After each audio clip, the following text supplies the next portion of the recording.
बेळगावात राष्ट्रपती राजवट लावण्याची मागणी अरविंद सावंत यांनी केलेली आहे। बेळगावात मराठी भाषेसाठी प्रयत्न करणाऱ्यांना तडीपार केलं जात आहे असा आरोप त्यांनी केलाय। आता शुभम शेळके नावाच्या विधानसभेची निवडणूक लढवलेल्या कार्यकर्त्याला तडीपार करण्यात आल्याचं त्यांनी म्हटलं। बेळगाव, कारवार, बिदरमध्ये राष्ट्रपती राजवट लागू करावी अशी मागणी त्यांनी केली।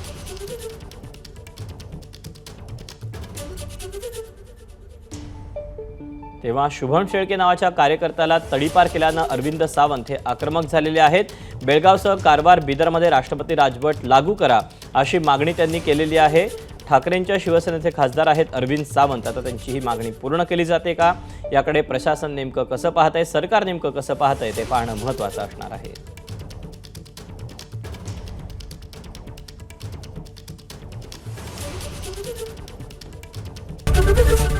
एबीपी माझा, उघडा डोळे बघा नीट।